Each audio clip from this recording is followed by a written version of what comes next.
Let's be honest. Open houses are always a topic of conversation, especially with newer real estate agents. And as an agent who coaches agents, I'm constantly getting, well, no one shows up, or they're not working, or I don't know what else to do to get actual attendance to my open house. Today, we're going to uncover all of that and strategize and figure out a way that open houses are going to become your number one lead generation strategy. As always, I'm Kyle the coach, helping agents refresh, rebrand, and re-energize their business here in coastal Delaware and beyond.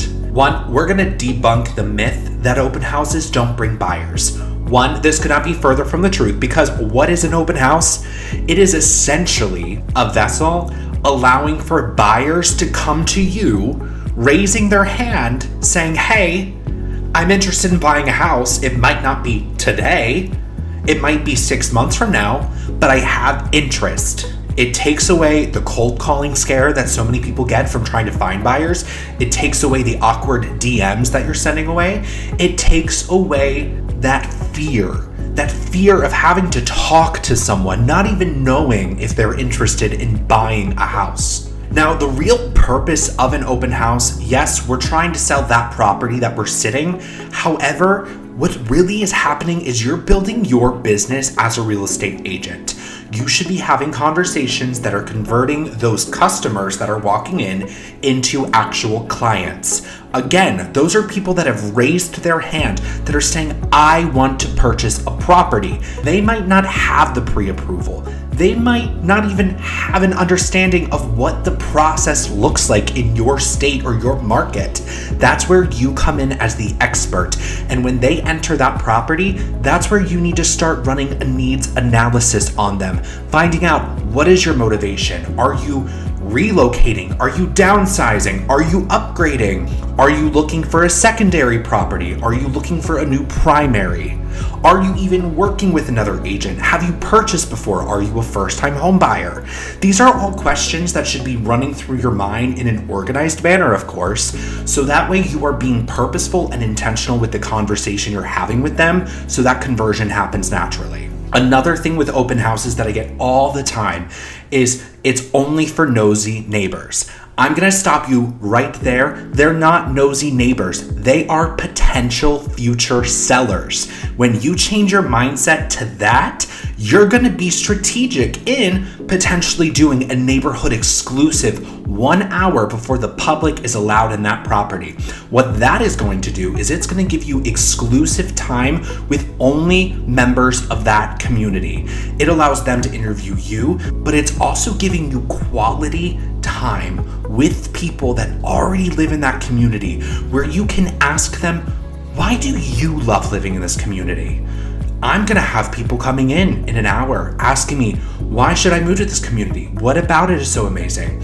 That's when you can give them that answer and say, you know what? I've talked to people that actually live here, and this is why they love it, X, Y, and Z. What that is doing is it's showing those nosy neighbors, i.e. future sellers, that you're interested in what they have to say. You're already listening. There's an R statistic on this that says the biggest gripe that all sellers had with real estate agents is they never communicated. The only time they ever had any conversation was when they needed a price reduction. That's why you need to come in and have a communication guarantee. You need to listen. You need to communicate. You need to be present. What that is also going to do is give you market visibility as a newer agent. You might not have the listing. It might be somebody else in your brokerages, but leverage that resource. What you should be doing is going through your listing system and finding the newest, hottest listings that people in your office are putting on the market. When we're doing open houses, we want to find the properties that are in demand. We want neighborhoods with high turnover. We want communities that are active. We want to spend our time and energy hosting an open house where it makes sense. While it could be possible to get traction on a listing that's been sitting for 125 days, if there's not been any recent adjustment to the price, any sort of bonus for any potential buyer coming through, it's not worth sitting. And that's a conversation the listing agent needs to have with their seller. Now let's talk about how you can actually drive traffic to that open house. I'm not talking just throwing up a graphic from Canva on Facebook and Instagram and TikTok and YouTube and LinkedIn and just hoping that people see it. You are going to be posting with purpose. You do want to have graphics, but you also want to have other video content that's going to actively promote why people should be attending that open house. You should also be promoting about 3 to 5 days out from the open house. One opportunity that when I'm coaching new agents that I find is their open houses, especially with not having a strong client base, use your database, use your sphere of family and friends, invite them. Open houses should be an event, and what you do for events, you invite people. We're not posting the graphic and hoping someone shows up. Now let's say you've done all the marketing, you have done everything in your power to invite every single person to that open house. Now it's the day of the open house and you're thinking, what's next? First thing, signs. Make sure they're allowed in the communities. There's some communities that have restrictions in their bylaws or their HOAs that say no signs of any capacity are allowed for any quantity of time. You should be able to find that open house if you're placing signs without using a GPS. When you arrive to the house, make sure it's presentable. You should be arriving to your open house at least 45 minutes to a half hour before it actually starts, or before you start the neighborhood exclusive. The reasoning behind that is the seller could have left crumbs all over the kitchen. You gotta clean that up. The pillows on the couch could be disheveled. The blankets could be thrown awry. You wanna make that house look as presentable as possible so that when people are coming in, it's marketing itself to the best of its ability. You also want to make sure that you have an understanding of the flow of the home. Every time that someone comes in for an open house that I host, I always ask them. I would be more than happy to, one, either offer you a private tour where you can ask questions in real time, or if you're more comfortable walking through the house yourself, I'll be hanging around in the kitchen area and I'm more than happy to answer any questions you may have. And what that does is it takes the pressure off of them, but it also kind of gives them the option that, oh, maybe we do want to walk around with this agent, instead of the agent just kind of lurking behind them saying, what do you think about that? It's awkward and weird and no one likes that. The last portion of an open house that's super important while you're actually executing the open house is the close of anybody that has attended. What you should be doing is having an in-depth conversation with them. Okay, what exactly did you not like about this house? Okay, it's because there wasn't a primary bedroom on the first floor. Great. I actually have a few homes in my inventory that I would be more than happy to send over to you. What I'll do is I'll email them to you tonight and I'm gonna give you a call around 10 a.m. tomorrow. How does that sound? What you're doing is you're giving them a task and you're also giving them some sort of call to action. They're already looking out for that email and you're already building the follow-up into the conversation so they have the expectation. What then happens after all of that is the follow-up game.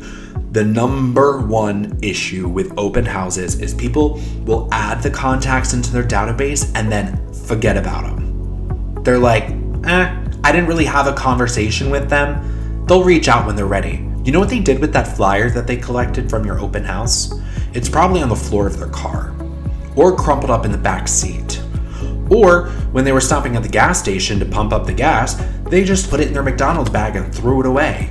They don't have your contact information. You need to contact them yourself.